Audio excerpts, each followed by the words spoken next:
PSI સાહેબ સાથે, બરાબર? હવે અંદર જવા માટે આપણને બધાને ખબર જ છે કેટલી ઝપાઝપી થઈ છે. પછી ગોપાલભાઈ ને મનોજભાઈ આવ્યા પછી અમને અંદર બોલાવવામાં આવ્યા.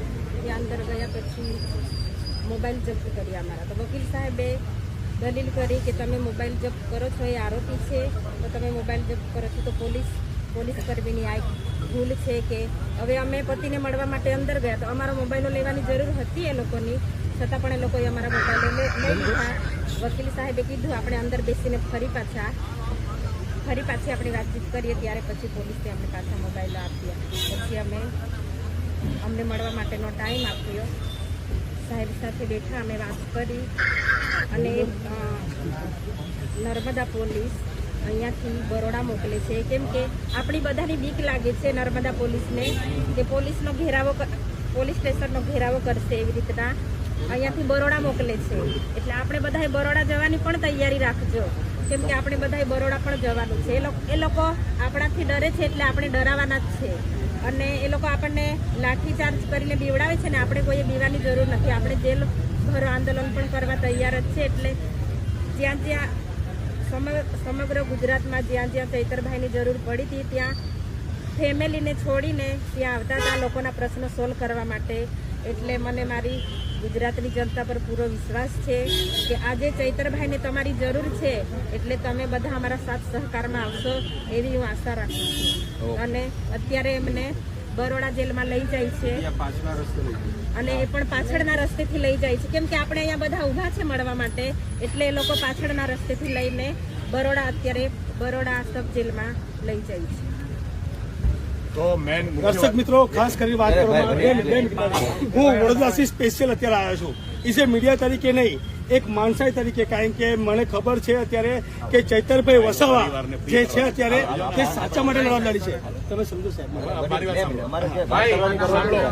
મુખ્ય વાત એ છે કે આ જે આખો કેસ છે એ આખો કેસ ઉપજાવી કાઢેલો છે. પોલીસે ચેતરભાઈના 5 દિવસના રિમાન્ડ માંગ્યા હતા, પણ ગોપાલભાઈ ઇટાલિયા અને આપણા વકીલ મિત્રોએ જે રજૂઆત કરી અને આખા કેસની અંદર જેમ નાટક લખતા હોય, સ્ક્રિપ્ટ લખતા હોય, એવી રીતે એફઆરઆઈ લખી છે. ત્યારે જજ સાહેબને પણ આ વાત યોગ્ય લાગી કે ચેતરભાઈ ઉપર જે આ કેસ કરવામાં આવ્યો છે એ તદ્દન ખોટો છે. એટલે એમના 5 દિવસના જે રિમાન્ડ હતા એ નામંજૂર કર્યા છે.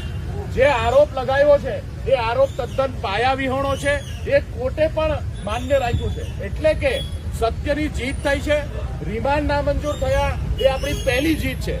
હવે પછી આ જે કોર્ટ છે, કોર્ટ પાસે પાવર નતા જે રીતે કલમો લગાવી છે એ રીતે, એટલા માટે કોર્ટે અત્યારે હાલમાં જ્યુડિશિયલ કસ્ટડીમાં મોકલ્યા છે, જે વડોદરા જેલમાં 2 દિવસ રહેશે અને 2 દિવસ પછી આપણને ઉપલી કોર્ટમાંથી જામીન 1000% મળવાના છે.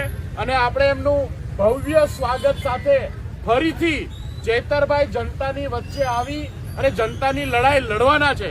ચેતરભાઈની સાથે જે રીતે આપ સૌ આદિવાસી સમાજ, ગુજરાતની જનતા ઊભી છે, આપણને ગર્વ છે કે ચેતરભાઈ વસાવા જેવો યુવાન આજે ગુજરાતની જનતા માટે લડે છે. એક વખત નહીં, 1000 વખત પણ આવી જેલમાં જઈશું, પણ સત્યને ઝૂકવા નહીં દઈએ અને સત્ય માટે હંમેશા લડીશું.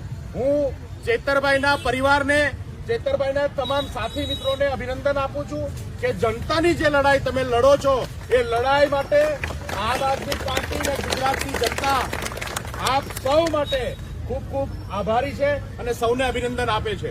હવે અહીંથી આપણે બધાએ પોતપોતાના ઘરે જવાનું છે. ચેતરભાઈ ઓલરેડી પોલીસ એમને લઈને નીકળી ગયા છે. આપણે શાંતિપૂર્ણ રીતે આપણે ઘરે જવાનું છે અને નવો મેસેજ જ્યારે એ છૂટશે ત્યારે એના અભિવાદન માટે, એમના સ્વાગત માટે આપણે ચોક્કસ ભેગા થઈશું. ત્યાં સુધી શાંતિ જાળવી રાખીશું અને જે સહયોગ થઈ શકે એ કરીશું. દર્શક મિત્રો, ખાસ કરીને વાત કરવામાં આવે તો ચૈતરભાઈ વસાવાને વડોદરાની પોલીસ કસ્ટડીમાં અત્યારે હાલ મોકલી દેવામાં આવી રહ્યા છે.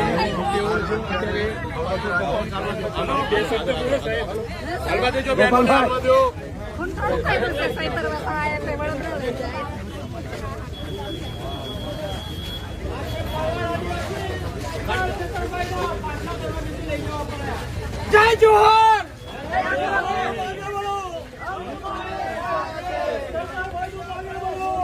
તમારે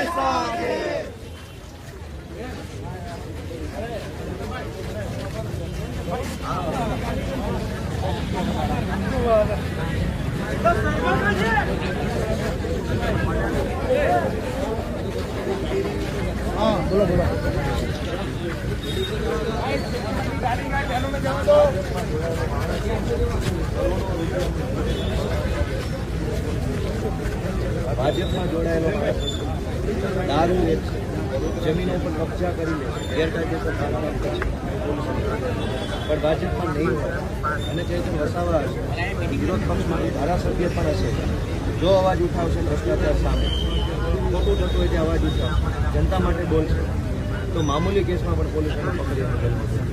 આ ગુજરાતનો કાયદો છે.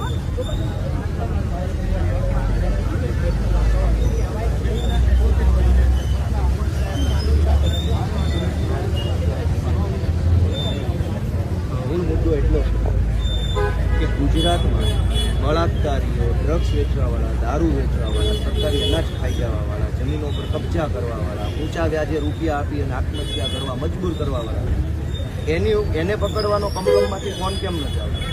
CR પાટીલ કે હર્ષ સંઘવી ક્યારેય એવો ફોન કેમ નથી કરતા કે આ ડ્રગ્સ માફિયાઓને પકડી લો? એ બંનેને કેમ એવું લાગે છે ચૈતર વસાવાને એરેસ્ટ કરવા? ગુજરાતની જનતા જોવે છે, જાણે છે, અને જેમ જેમ હવે દિવસો આગળ જશે એમ એમ નવો નવો સારો સહયોગ મળશે.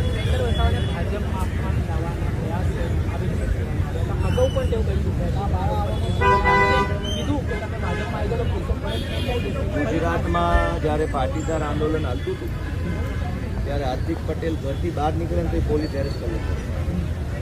બધાને યાદ છે, અમે તો હતા જ ભેગા. એક ડગલું ભરે તો કેસ થઈ જતો, જોરથી બોલે તો કેસ થઈ જતો, તો ખાંસે તો કેસ થઈ જતો. જેવા CR પાટીલના હાથે સિદ્ધિકરણ પ્રક્રિયા કરીને ભાજપમાં જોડાયા તો આજે એના બંગલાની બહાર પોલીસ પછી કરી દીધી. એનો અર્થ એવો થયો કે ગુજરાતમાં બે કાયદા, એક ભાજપ માટેનો કાયદો અને એક આમ જનતા માટેનો કાયદો. ભાજપનો કાયદો એવો છે કે ભાજપમાં જોડાઓ, બળાત્કાર કરો, ડ્રગ્સ વેચો, દારૂ વેચો, જમીન પચાવો, કોઈ વાંધો નહીં, પાટીલ બચાવી લેશે, સંઘવી બચાવી લેશે. જો ભાજપમાં નથી તો તમે જોરથી ખાંસી ખાશો તો એ પોલીસ તમને પકડી જાય. આ ચૈતરભાઈ વિરુદ્ધમાં આરોપ શું છે? કાચનો ગ્લાસ ફેંક્યો એવો આરોપ છે. કાચનો ગ્લાસ ફેંક્યો એમાં 307 લગાવ્યું. ફેંક્યો ના ફેંક્યો પછીની વાત છે, પણ ધારો કે ફેંક્યો, ગ્લાસ ફેંકવાની કલમ થઈ હોય. તો ગુજરાતમાં બે કાયદા છે. ભાજપમાં જોડાઈને બળાત્કાર કરો તો માફ છે, ભાજપની સામે રહીને પાણી પીવો તો ગ્લાસ પકડવાનો.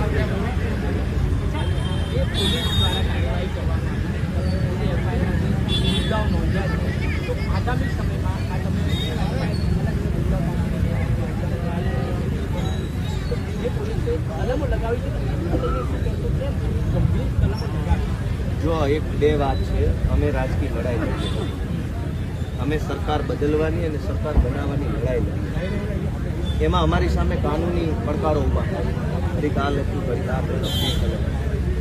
જે દિવસે સરકાર બદલાઈ જશે તે દિવસે આજ પોલીસવાળા, આજ અધિકારીઓ સારી કલમો લગાવતા થઈ જશે. આજ બુટલેગરોના હાથમાં ગુજરાતની સરકાર છે.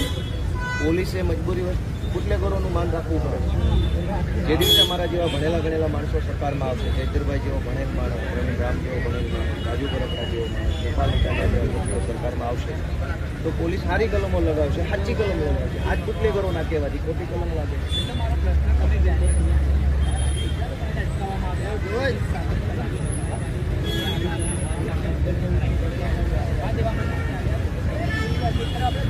કઈ રીતે જોવું જોઈએ? તમે પોલીસને પૂછો ને કે દેશમાં કયો કાયદો છે વકીલને રોકી રાખવાનો? કોઈ વકીલ અદાલતમાં જતો હોય એને રોકવાનો કાયદો ક્યાં લખ્યો છે? કઈ કલમ, શું નામ છે, કઈ સાલમાં કાયદો? તમે પોલીસને પૂછો ને, મને શું કામ પૂછો? મેં એમ કીધું હું વકીલ છું, હું અદાલતમાં જાઉં છું, એ મારો અધિકાર. પોલીસ કોણ છે મને પૂછવાવાળા કે કોના વકીલ છો ને કોના નથી? હું ગમે એનો વકીલ હોઉં. હું આરોપીનો વકીલ છું, હું ફરિયાદીનો વકીલ છું, હું સાક્ષીનો વકીલ છું, હું પંચોનો વકીલ છું. પોલીસને શું લેવા દેવા?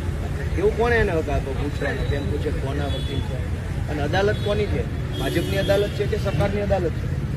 અને વકીલ અદાલતમાં નહીં જાય તો હવે ક્યાં જશે? પોલીસ સ્ટેશને આવવા દેતા નથી, મામલતદાર ઓફિસે આવવા દેતા નથી, પ્રાંતમાં ઘૂસવા દેતા નથી, સડકો પર ઊભા રહેવા દેતા નથી. અદાલતમાં જઈએ તો ત્યાં આવવા દેતા નથી. તો જવાનું ક્યાં? બુટલેગરો પાસે કમલમમાં જવાનું? એ પ્રશ્ન તમે એમને પૂછો કે આ શું હાલે છે ગુજરાતમાં? આ કઈ હદની તાનાશાહી? જનતાને વિનંતી છે કે જનતા આત્મા જગાડે પોતાનો કે આ શું હાલે છે. ગોપાલ ઇટાલિયાને ગુજરાતમાં કોણ નથી ઓળખતું, છતાંય પોલીસ એવો પ્રશ્ન કરે છે કે તમને નહીં જવા દઈએ. ગોપાલ શું છે, એડવોકેટ છે, વિસાવદરની જનપ્રતિનિધિ બનાવ્યો છે, બધાને ખબર છે, પછી કેવી રીતે રોકવાના? તમને ખબર છે કે ભાઈ એક રાજકીય સન્માનિત બંધારણનો હોદ્દો ધરાવતો વ્યક્તિ છે, તો ગુજરાતની જનતા વિચારે, ગુજરાતની જનતા પોતાના આત્માને પૂછે કે આ ભાજપના લોકો આ શું કરી રહ્યા છે, શું આ વ્યાજબી છે, શું આપણે આવું ગુજરાત જોઈએ છે કે જ્યાં વકીલને અદાલતમાં નહીં જવા દેવામાં આવે? તો એ મારી જનતાને અપીલ છે કે જાગો, વિચારો, આત્માને જગાડો અને જુઓ ચૂંટણીઓ. ગોપાલભાઈ, અન્ય એક વકીલ પણ કોર્ટમાં આવ્યા હતા, તે દરમિયાન પોલીસ દ્વારા અંદર નહોતા જવા દેવામાં આવ્યા, દંડવત પ્રણામ કર્યા અને હર્ષસંઘવીને ફોન કર્યો, ત્યારબાદ અંદર બોલાવ્યા. એનો અર્થ તો એવો થયો ને કે હર્ષસંઘવી કાયદો ખિસ્સામાં લઈને ફરે છે, એનો અર્થ તો એવો થયો. એટલે અદાલતમાં જવાનું, સંઘવીને પૂછવાનું, કાયદા નામની કોઈ અસ્તિત્વ નથી, કાયદામાં લખ્યું હોય જવા દેવાનું તો જવા દેવાનું, ના પડે ના જવા દેવાનું. પણ હવે સંઘવીને પૂછીએ, સંઘવી કહેશે તો જ જવા દેવાનું. એનો અર્થ તો એ થઈ ગયો કે કાયદાનું શાસન નથી, હવે લોકશાહી નથી, સંઘવીશાહી આવી ગઈ. ચાલો